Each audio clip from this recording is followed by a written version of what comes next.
Bonjour Stéphanie et bienvenue dans Mama Libré. Merci Anaïs, bonjour. Je suis ravie de te recevoir aujourd'hui, Stéphanie Senoli. Donc, tu es coach holistique en relations amoureuses et tu as créé sur les réseaux Facebook et Instagram, on peut te retrouver sous le nom de Couple Sacré. Tout à fait.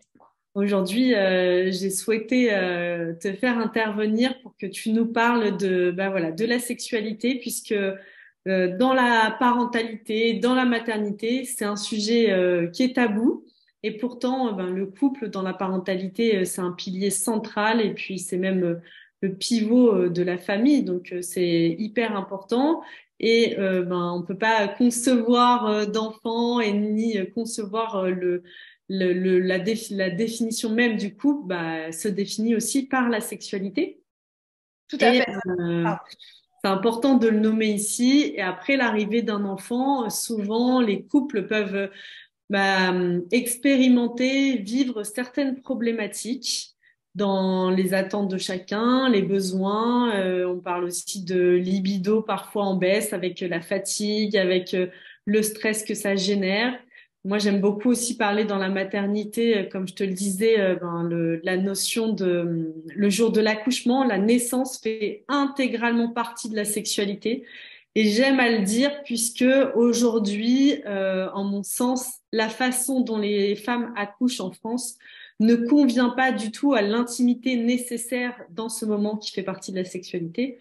C'est-à-dire qu'il y avait eu un spot télé italien qui avait mis en lumière ça, qui montrait un couple en train de faire l'amour dans une salle d'hôpital et puis il y avait le corps médical qui rentrait, allumait la lumière, enfin voilà, et qui montrait l'aberration et de cette façon de faire. Et c'est important de le redire parce que au niveau du jeu hormonal qui se joue, le jeu hormonal nécessaire pour que l'accouchement se passe bien, le plus fluidement, avec le moins de douleur aussi possible, puisqu'il y a tout le jeu hormonal, et la femme, elle a besoin de se sentir bien, en sécurité, et elle aurait besoin d'être dans les mêmes conditions que l'acte sexuel. Et dans ces mêmes conditions se joue la naissance. Et dans la naissance, il peut y avoir aussi certaines mémoires qu'a le corps, même si notre conscient n'en a pas forcément la mémoire. Notre corps, lui, la mémoire de tout. Et au moment de la naissance, vu que c'est un acte sexuel, il y a aussi une grande ouverture. C'est la plus grande ouverture que va vivre le corps de la femme, toute son histoire.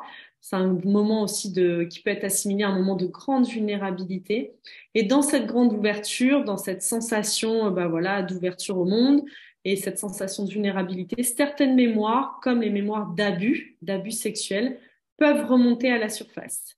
Et ça peut avoir un impact majeur, déjà au moment de la naissance, sur l'accouchement lui-même, sur son bon déroulement, parce que la femme, elle va avoir, même si elle va pas réussir à conscientiser à ce moment-là que c'est cette mémoire-là, ces mémoires d'abus qui remontent, elle va avoir des sensations potentiellement d'anxiété, de stress qui remontent, de l'inconfort et une hypervulnérabilité aussi parfois. Et ça peut vraiment avoir un impact sur l'accouchement lui-même, mais aussi après avoir un vrai switch, avoir un vrai impact une modification de comportement, de son comportement dans sa sexualité. Et comme on en parlait ensemble en amont, il y avait cette mémoire, cette notion aussi que l'accouchement, donc la naissance d'un enfant, du premier enfant en tout cas, marque vraiment une nouvelle étape dans la vie du couple. Donc il y a la construction d'une famille, d'une autre entité un peu qui va être supérieure même au couple. Quelque part, et de cette famille, l'homme va devenir un père et la femme va devenir une mère. tout à fait. Et dans ce schéma-là, il y a beaucoup de choses inconscientes aussi qui vont ressurgir. Et toi, tu parles beaucoup des archétypes notamment. C'est ça. La mère, le père sont des archétypes. Je voulais juste rebondir sur quelque chose que tu disais par rapport à la naissance et la sexualité que je trouvais hyper intéressante. En fait, c'est que c'est vraiment la même énergie. En fait, on entend souvent parler de Kundalini. C'est vraiment ça. C'est l'énergie de création et c'est l'énergie sexuelle. Donc, en fait, les deux sont vraiment la même chose et c'est vraiment lié sur ce canal-là. La Kundalini, elle s'exprime aussi dans l'union du masculin et du féminin. Donc, dans l'acte sexuel, ça va être matérialiser le masculin et le féminin qui vont s'unir pour créer la vie. Et couple sacré, c'est aussi avant tout ça, c'est unir son masculin et son féminin pour revenir à cette énergie de Kundalini, cette énergie de création et cette libido qui va faire qu'on va pouvoir désirer derrière son ou sa partenaire. Donc, dans le couple, il y a aussi beaucoup ça, c'est que comme tu parlais d'archétypes, l'archétype de la mère, l'archétype du père, il va y avoir beaucoup de choses qui se jouent dans l'inconscient. Au niveau de la femme, l'archétype de la mère, c'est la femme limite prude, la sainte n'y touche, alors que dans la sexualité, un homme, il n'a pas forcément envie de faire l'amour avec sa mère. Et pourtant, c'est un peu l'énergie qui s'en dégage quand on est après une naissance, ou parfois même des femmes qui sont déjà enceintes, elles sont tellement dans cet archétype-là que tout de suite, elles n'ont plus de libido, elles n'ont pas forcément de désir parce qu'elles sont déjà dans ce rôle en fait de mère et qui dans l'inconscient collectif est associé à je suis maman, il faut surtout pas que j'ai de désir, il faut surtout pas que j'ai de pulsion de quoi que ce soit. Au niveau de l'homme, c'est ce que je disais tout à l'heure, c'est comme le complexe d'Oedipe, il y a la mère et il y a la putain, donc il faut pas mélanger les deux. Les paroles sont un peu crues, mais c'est vraiment les croyances en fait qui sont derrière. Dans les accompagnements, les personnes que j'ai, que ce soit homme ou femme, c'est vraiment les mots qu'on peut employer. Et je pense que si on se pose là 5 minutes, on décrit une femme sexy, très osée, très affirmée, les mots qui viennent tout de suite dessus, en général, dans les croyances, ça va être la salope, la pute, la fille facile, toutes ces choses-là. Et en fait, pour une femme, d'avoir ces croyances-là, ça va la bloquer elle-même dans sa sexualité, puisque justement, elle se refuse d'incarner cet archétype-là d'elle-même, alors que finalement, ça fait aussi partie de nous et ça fait partie de la féminité et du désir, de la sexualité et toutes ces choses-là, quoi. Est-ce que tu veux bien nous redire pour les femmes qui connaissent pas du tout cette notion d'archétype, Bien sûr. comment on définit un archétype et puis quels sont les différents archétypes, par exemple, de la femme, puisqu'ici on s'adresse un peu plus aux femmes aujourd'hui. Ouais, bien sûr. Un archétype, c'est un peu c'est comme si vous aviez des casquettes, en fait. Dans la vie, tu as la casquette de la fille, tu as la casquette de la femme, la casquette de la mère, la casquette de l'employé ou de la patronne, c'est tous les rôles sociaux en fait qu'on peut avoir dans notre vie. Donc ça va dépendre d'une femme à une autre. Il y en a qui vont avoir que 2-3 archétypes, comme il y en a qui vont avoir un panel plus large. Et ces archétypes, c'est uniquement des masques, en fait, si je peux dire, qu'on va mettre à un moment donné de sa vie, de son évolution. Et l'idée, c'est de pouvoir être en phase avec chacun de ses masques, chacun de ses habits. C'est comme si vous avez une veste le matin, ok, quelle veste je vais mettre aujourd'hui, dans quelle veste je me sens le mieux. Et pour moi, le but, c'est de pouvoir aider les femmes à incarner chacun de ces archétypes et à se sentir bien dans chacun de ces archétypes et à pouvoir jongler plus facilement d'un archétype à un autre plutôt que de le subir ou plutôt que de le rejeter parce que y a une facette de nous qu'on veut pas voir. Donc ça demande aussi une certaine vulnérabilité d'aller voir ses parts d'ombre pour pouvoir incarner vraiment sa pleine puissance et sa féminité dans absolument toutes ses facettes, tous ses archétypes, que ce soit à la lumière ou à l'ombre. Selon toi, qu'est-ce qui peut bloquer justement et qui a un impact majeur dans ce que tu décris dans nos sexualités, c'est-à-dire le devenir mère, je deviens l'archétype de la mère, donc un certain sérieux, une certaine pudeur, et quelque part je me coupe de l'archétype de la séductrice aussi de cette fille qui est plutôt dans le charnel, qui va être dans la séduction, qui va être dans son corps charnel, vraiment à 100%. Qu'est-ce qui vient se jouer et quels peuvent être les blocages en fait qui font que on fait le choix à un moment, celle-ci elle est autorisée à ce moment-là de notre vie, puis celle-là elle doit être cachée, qu'on en a presque, on peut en avoir honte. Il y a ça. Tu peux le dire, hein, honte, culpabilité, c'est ce qui ressort le plus en général avec ces archétypes-là.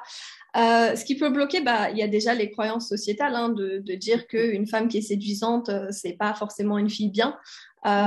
Et puis après, avec la sexualité, avec l'accouchement qui fait ressortir aussi beaucoup de mémoires, notamment, on en parlait tout à l'heure, sur tout ce qui va être abus. abus sexuels, abus du masculin. En fait, vu que la femme peut avoir vécu ou peut faire partie d'une lignée de femmes, que ce soit battues ou violences sexuelles ou quoi que ce soit, on va se couper de cet archétype-là pour ne pas revivre en fait ces choses-là. Ne pas se mettre en danger. Donc, il y a une notion de je me mets en danger quand je suis dans cet archétype. Tout à fait. Et en fait, le danger, il est seulement réel dans le sens où on aurait une polarité masculine, j'ai envie de dire, désincarnée.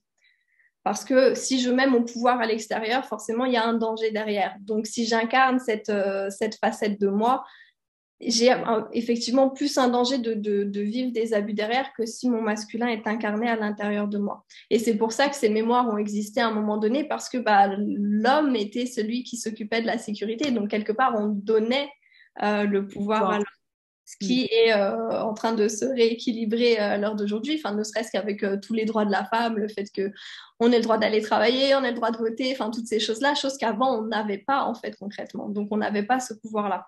Et puis aussi, tu vois, quand tu parles de droit, il y a aussi quelque chose au niveau de la contraception. Et je pense que vu qu'on parle de sexualité, c'est pas anodin.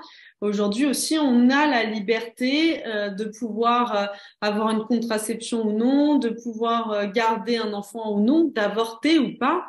Et ça, c'est une liberté que une génération avant nous, elle n'avait pas. Donc c'est pas si vieux en fait. Enfin, une génération, non, une ou deux, nos grands-mères n'avaient pas cette liberté. C'est-à-dire que elle rencontrait un homme, il y avait un acte sexuel, c'était fini, elles étaient enceintes et puis fin du game en fait.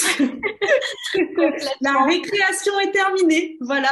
Mais c'est ça, en fait, on a été complètement dépossédé de notre corps, que forcément la peur de l'abus, qu'on ait vécu en fait un abus dans cette vie ou pas, elle est tellement présente dans tout ce qui est égrégore féminin ou quoi que ce soit que chacune d'entre nous on en porte plus ou moins. Donc c'est vrai qu'il y a tout un travail avec le fait de se réapproprier son corps, et la sexualité marque aussi cet acte-là. C'est pour ça qu'il peut y avoir un changement plus ou moins important dans les couples en fonction notamment du premier enfant. Parce que, comme tu le disais tout à l'heure, il y a un passage, en fait, qu'on vit plus ou moins bien. Il y a certaines femmes qui vont carrément le vivre comme un viol, en fait, parce qu'il y a quelque chose qui passe en nous, en fait.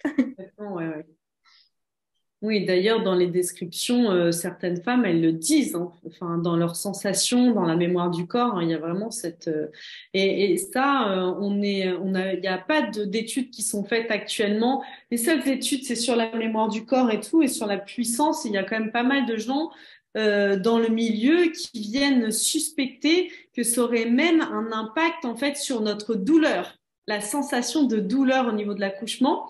Puisque tu parlais tout à l'heure de la Kundalini, de l'énergie, tout ça, même au niveau du jeu hormonal, du plaisir, il faut savoir qu'il y a quand même des femmes qui arrivent à accoucher en ayant le plus gros orgasme de leur vie.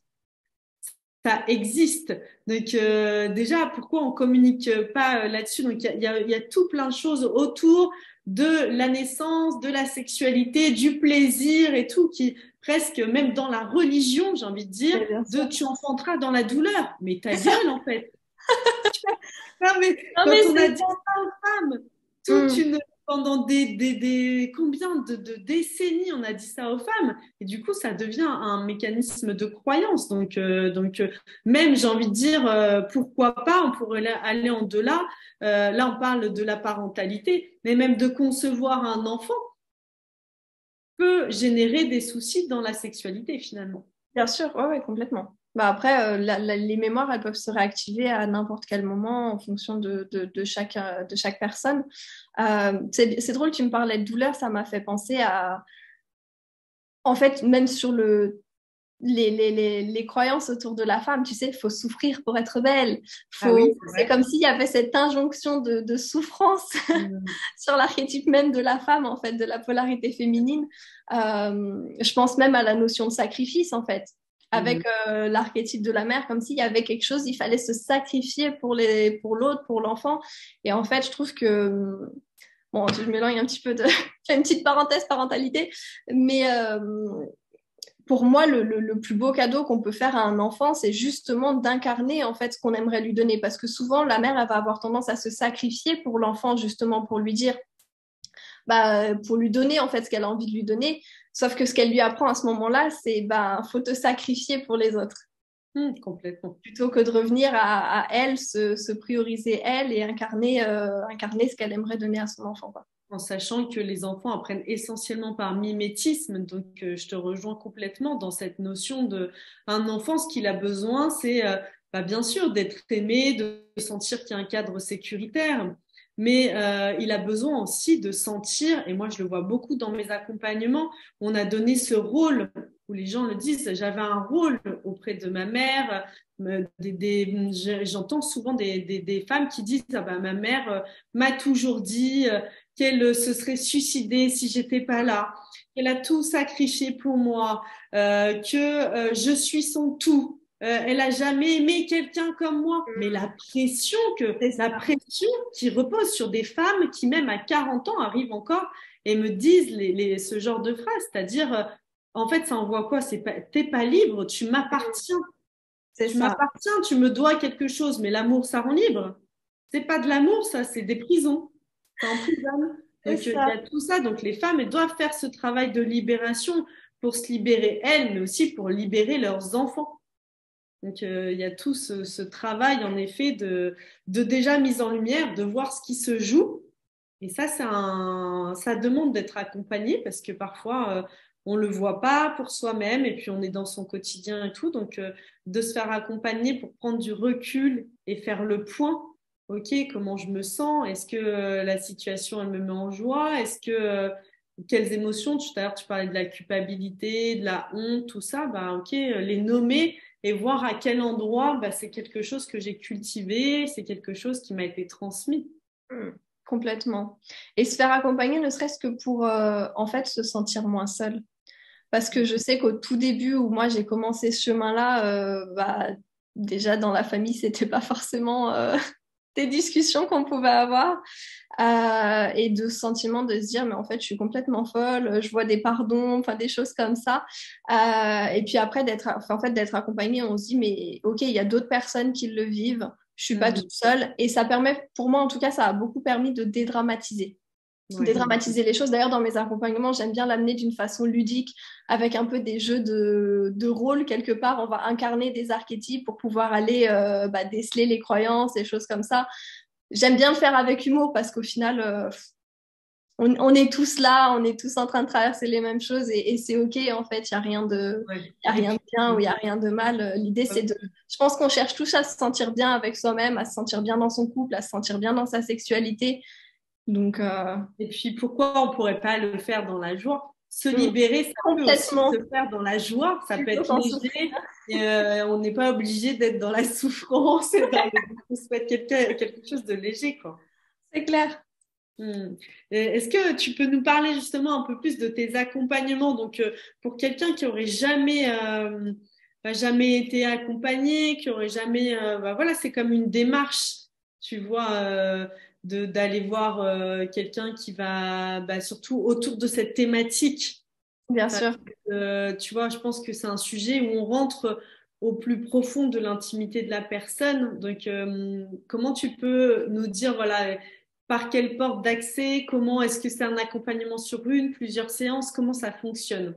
Ok. Il y a plusieurs portes d'accès. Il va y avoir déjà l'empuissancement de la femme en tant que telle. Ça veut dire une personne qui vient juste pour incarner sa déesse intérieure. J'aime bien l'appeler la déesse intérieure. Je trouve que ça donne une belle image.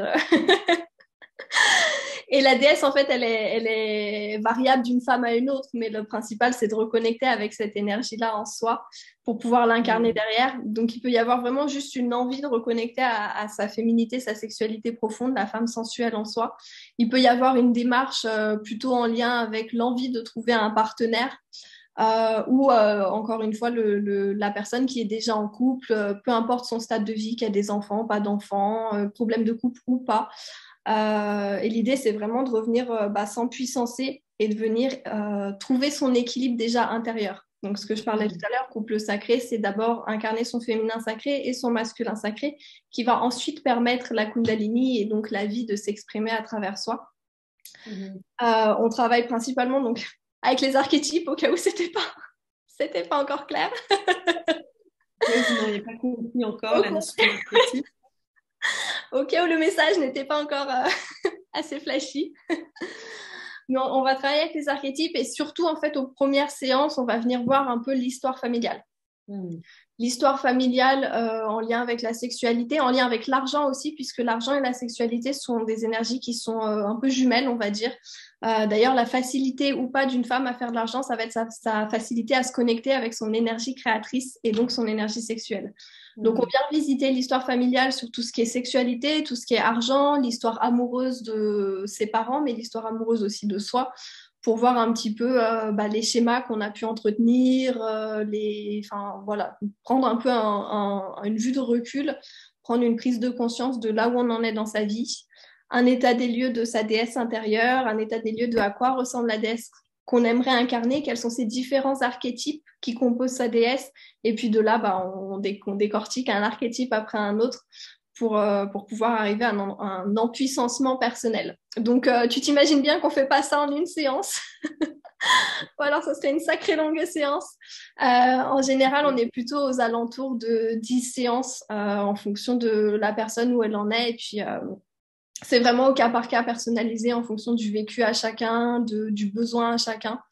Mais on est principalement là-dessus. Donc, sur du coaching, ça va être principalement de la parole, mais il peut y avoir aussi des soins énergétiques, notamment pour tout ce qui va être libération des mémoires, des actes psychomagiques. Enfin, c'est un peu vraiment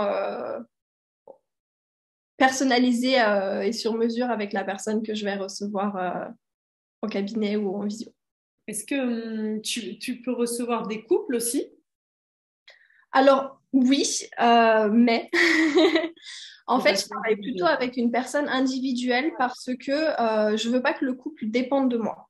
Hmm. C'est-à-dire que je préfère donner à chacun le pouvoir de pouvoir communiquer justement entre eux plutôt que de jouer d'intermédiaire, en fait, Bien tu sûr. vois. Je Carrément, ça me préfère semble. avoir des personnes en individuel et les aider à s'empuissancer, les aider à communiquer avec vulnérabilité à leur partenaire, plutôt que moi de jouer l'intermédiaire. Après, c'est des choses qui arrivent, hein. Ça m'est arrivé d'avoir des personnes en couple, en coaching, mais c'est vrai que c'est pas ce que je préfère, tout simplement pour la raison que je viens d'énoncer. Complètement. Et est-ce que c'est des... Aujourd'hui, tu accompagnes que en individuel ou c'est aussi parfois en groupe où il y a des choses que tu crées en groupe? Pour le moment, j'ai uniquement des coachings en individuel. Après, je fais parfois des cercles de femmes, des cercles d'hommes, des cercles mixtes pour justement arriver à reconnecter avec cette vulnérabilité intérieure déjà et pouvoir oser exprimer sa vérité en fait vis-à-vis de tout ça. Et encore une fois, se rendre compte qu'on n'est pas tout seul et qu'il y a énormément de personnes qui vivent les mêmes choses que nous. Complètement. Concernant la sexualité dans le couple après une naissance, tu dirais que, est-ce que, selon toi, est-ce qu'il n'y a que la notion d'archétype qui entre en jeu dans les problématiques sexuelles? Donc, par exemple, souvent, enfin, je pense que le motif principal, on dirait que c'est le manque de libido. Bon, bah, il y a le temps, le manque de temps et de fatigue. C'est sûr, quand on a un nouveau-né, c'est pas sa priorité. On est Mhm. plutôt en mode survie, manger, dormir et éventuellement se laver. On est bien d'accord. Éventuellement, si on a le temps. Éventuellement, mais on en est là que se laver devient même accessoire, on ne devient plus dans les priorités parfois, donc pour Ouais. dire à quel point on peut se retrouver éprouvé.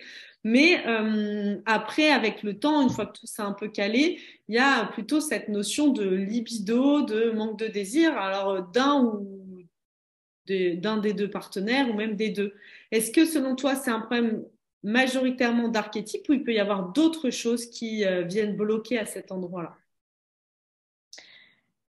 Vous avez le temps. Je pense qu'il y a une grosse partie d'archétype.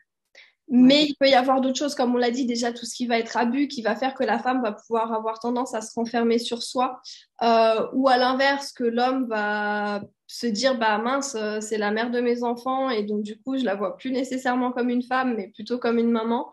Après, il peut y avoir aussi, mince, je viens de manger le... Attends. Le terme? Hmm. Oui, j'avais la notion en fait de zone de confort. qu'on est un peu dans son cocon, on a sa famille, on est bien, on est dans un truc un peu tranquille, que bah, l'énergie sexuelle, elle vient aussi appuyer sur certaines blessures. Enfin, ça fait ressortir une femme qui est dans sa puissance féminine, ça fait ressortir aussi bah, les peurs d'abandon, les peurs de trahison, les peurs de tout ça, en fait. Et donc, si c'est des traumas, si c'est des blessures émotionnelles qui sont pas guéries, bah, dans le couple, on a tendance à se reposer un petit peu sur, OK, on est dans un espace tranquille, je me sens bien, mes blessures sont pas activées, et donc du coup, bah, c'est OK, je laisse un petit peu la sexualité de côté. Souvent, ce qu'on se dit, c'est que ça va revenir, sauf que bah, si on met pas les pas pour que ça revienne, bah, malheureusement, ça peut être un peu compliqué. C'est intéressant ce que tu dis. Il y a cette notion du coup de quand la femme elle reprend ce pouvoir de séduction, de sexualité, potentiellement, tu me dis si j'ai bien compris, elle peut mettre en danger l'homme qui, si une de ses blessures, c'est la peur d'être abandonné, d'être trahi et tout, va être réactivée quelque Tout part à ou fait. En fait, visée. à partir du moment où on refait surgir cette énergie, après on parle enfin, de femmes, mais c'est l'inverse, l'inverse est Oui, possible oui, aussi, hein. oui. En fait, c'est un peu comme s'il y avait une nouvelle rencontre. Donc, c'est comme si d'un coup, bim, on re-rencontrait quelqu'un de nouveau. Quelqu'un de nouveau veut dire mince, c'est quelqu'un que je connais pas, mince, c'est imprévisible, mince, ça me fait revivre un peu tout le début d'une relation, en fait, finalement. Sauf que les enjeux sont d'autant plus grands que maintenant on a une famille. Ah, intéressant. Hmm. Ouais, donc ça peut expliquer aussi pourquoi finalement notre société est dans le côté patriarcat. Il y a une volonté un peu de pas trop aviver la flamme des femmes, quoi. Tout à fait. Parce que Aussi la ou peur chez les que... femmes, quand on Comment? dit le côté ou chez les femmes aussi le côté quand on dit castratrice ou quoi, ce côté de un peu contenir la puissance masculine, parce Ouais, qu'elle est bien sûr. en danger. Ok, c'est vraiment intéressant. Quand tu dis il faut pas laisser, donc on pense à tort que ça va revenir. Alors, quelle notion de temps tu pourrais dire, tu vois, bon, bah, quand on vient d'avoir un enfant, déjà, il faut se remettre physiquement en fonction de l'accouchement en plus, hein, parce que parfois, quand ça a été un peu difficile ou qu'il y a une césarienne, ben, il y a des maux physiques. Déjà, physiquement, on n'est pas toujours dans la capacité. Mais tu dirais que à quel moment il faut s'alerter? Quels peuvent être les signes un peu d'alerte de se dire, OK, là, il faut agir. Il faut pas laisser ça comme ça. Hmm. Le premier qui me vient, c'est l'envie d'infidélité, déjà. En termes de signes, c'est que si je ressens du désir, mais que j'arrive plus à le diriger vers ma partenaire ou mon partenaire, bah, c'est qu'à un moment donné, il faut se poser des questions. Parce que c'est quelque chose qui est toujours là. Enfin, ça reste humain, un besoin de sexualité. Après, en termes de timing, j'ai envie de dire que ça dépend tellement de la personne et ça dépendait déjà de leur sexualité avant enfant. C'est-à-dire qu'il y a des personnes qui peuvent avoir envie de faire l'amour tous les jours, et il y a des personnes, une fois par semaine, ça leur suffit en fait. Donc c'est de voir à quel point le décalage il s'est créé par rapport à avant, après, et, euh, et d'en parler en fait déjà avec son ou sa partenaire, de voir, ok, bah là, ça fait tant de temps qu'on n'a pas eu de rapport, comment tu te sens avec ça? Et à partir du moment où je pense qu'on commence à se poser la question, bah, c'est qu'il y a quelque chose à aller voir, quoi. Intéressant. Donc tu disais, l'envie d'infidélité, donc ça veut dire j'éprouve le désir d'aller voir ailleurs ou j'ai du désir sexuel pour quelqu'un d'autre. Donc ça, c'est quelque chose qui doit m'alerter. Je Ouais. m'alerte sur, OK, il y a quelque chose dans mon couple, même finalement, parce que là, on parlait on disait, bah, s'il y a moins de rapports sexuels et tout, mais finalement, même s'il y a des rapports sexuels à une cadence qui semble régulière, ça doit quand même nous alerter. Après, encore une fois, ça dépend du contrat de couple de chacun. Parce que l'infidélité n'est pas une mauvaise chose à partir du moment où c'est discuté dans le couple. Il y a des Non, personnes. mais quand on utilise ce terme, déjà, par définition, on n'entend pas un Mais c'est couple une libre. croyance aussi.